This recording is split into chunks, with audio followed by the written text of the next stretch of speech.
Welcome to Around the Peninsula. I'm Katusa Corporal Lee Jae-gi. Athletics play a big part in the military. Soldier athletes are always looking for ways to show off their skills. PFC Mintaewon shows you one way soldier athletes in Korea can do just that. The tension rises as the buzzer sounds and the match starts. The finals for the Warrior Division Friday Fight Nights, a combative tournament for units in Area 1, takes place. Surgeon First Class Brian Johnson, the NCOIC of the event, says it offers soldiers something different. I think the soldiers had a good time.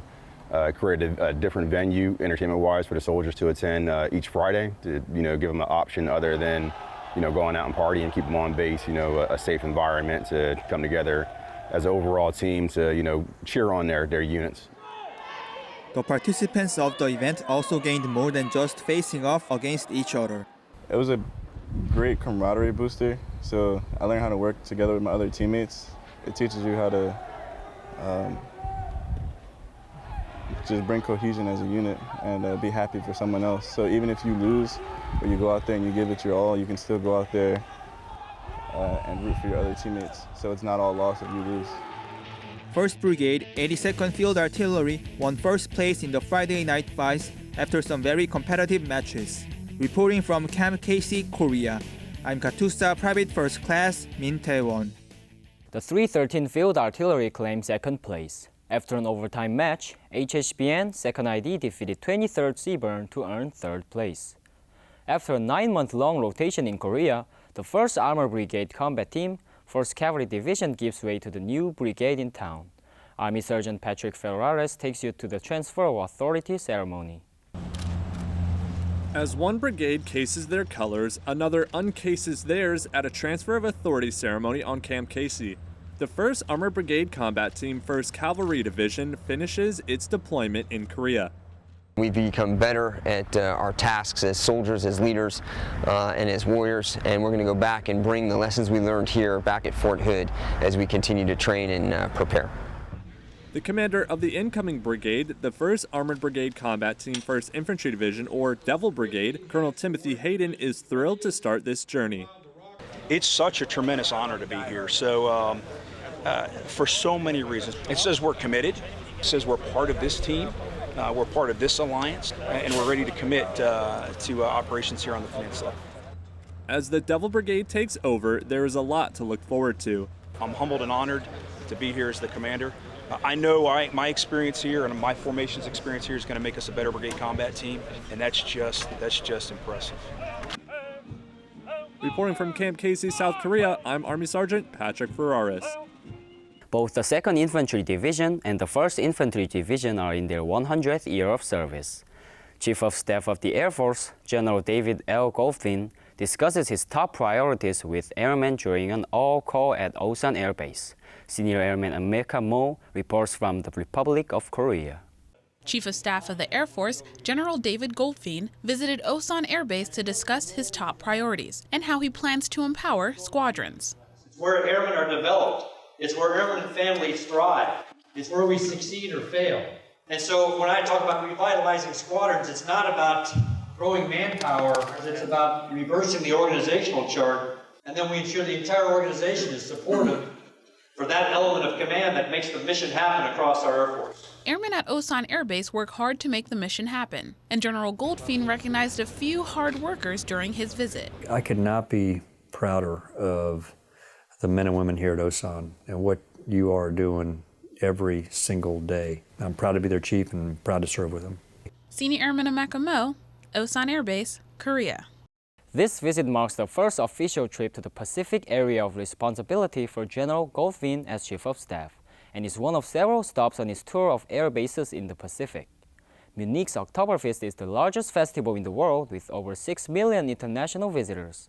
Senior Airman Emily Kunz takes us to a festival a little closer to military members on Osan Air Base. As the leaves and weather are changing, it can only mean fall is here. And it's the perfect time to spend with friends and family. Airmen at Osan Air Base did just that, and a little more, at this year's Rocktoberfest. Being able to supply a bit of a good time for the kids. The parents seem to enjoy it too. Everybody likes to color and, do fun stuff with arts and crafts, so it's good. While the kids could take part in festival games, Rocktoberfest wouldn't be complete without sausages and sauerkraut.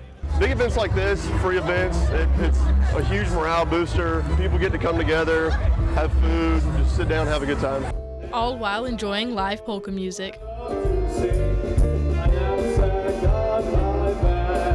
Senior Airman Emily Kuntz, Osan Air Base, Korea. The 51st Force Support Squadron is to thank for arranging fun and free event, as always provides morale event throughout the year. U.S. and ROK leadership visited Guam this week. Here's Amy Forsyth with this report. The arrival of this submarine marks a significant milestone here in Guam. U.S. and Republic of Korea military leadership were also here today to talk about their strong partnership in the Indo-Asia Pacific region. It's been nearly 30 years since a ballistic missile submarine has docked in Guam, marking a clear signal and demonstrating commitment to allies and partners to deter a broad range of threats. The scheduled port stop for USS Pennsylvania, a ballistic missile submarine, coincided with bilateral discussions regarding the importance of considering all options to deter North Korea from future provocations. The Republic of Korea's Joint Chiefs of Staff, General Lee Soon-jin, and the commander of Combined Forces Command and U.S. Forces in Korea, General Vincent K. Brooks, spoke together pierside to reaffirm their long-standing partnership. The means that we use to provide an effective and overwhelming response will be through our warriors and their readiness to fight tonight. The ROK-US Alliance has the resolve and sufficient capability to respond immediately against any and all provocations from North Korea. The delegation visited the B-1B Lancer aircraft and crew, plus they also visited the Terminal High Altitude Air Defense Battery on Andersen Air Force Base to learn more about the assets here on Guam. When I said Kachi Kapsida and the chairman said we go together, that's the other spirit that animates us and prepares us. General Brooks also noted that Guam is a strategic location and plays an important role for staging and as a training area. It is very important to us, and North Korea knows that. That's why they are targeting Guam. The delegation also met with Guam's civic leadership before concluding their two-day visit on the island. Reporting from Polaris Point, Naval Base Guam, I'm Amy Forsyth. Guam will play host to upcoming exercise Kinsort, which kicks off next week, involving U.S. and Japanese forces in the Mariana Islands. Wanna go fishing somewhere? I'll take you to the perfect place for just that. Jebu Island, which is about 30 kilometers northwest of U.S. Army Garrison Humphreys, is a place where you can see a lot of people fishing, enjoying the sea breeze, and even digging holes for crabs, clams, and other sea creatures. Okay. I think the most interesting part of this island is that you can go and fish with a simple rod and catch a bunch of fish. Also, you can have fun watching how local people catch fish really well. I encourage you to come out and visit here and enjoy your fishing time. Since here is an island, you can see several ships roaming around with fishermen catching some fresh fish, and beautiful mud flats circling the island. Katusa Corporal Lee Jae-gi, Jebu Island, Korea. The entrance of the island disappears and reappears during low and high tide. That was here around the peninsula for this week. To see these stories and others, go to the AFN Pacific websites or view them through the AFN Pacific app. From all of us at AFN, enjoy your evening.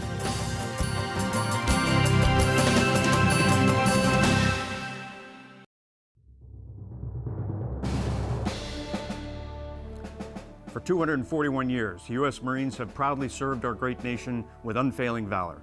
66 years ago, Marines stormed ashore at Incheon, liberated Seoul, and later fought and won at the Chosin Reservoir.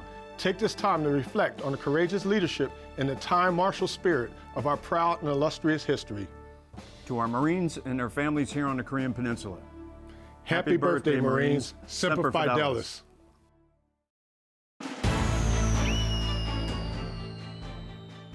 Each Veterans Day, we honor those who have served our nation at home and abroad in times of crisis and peace.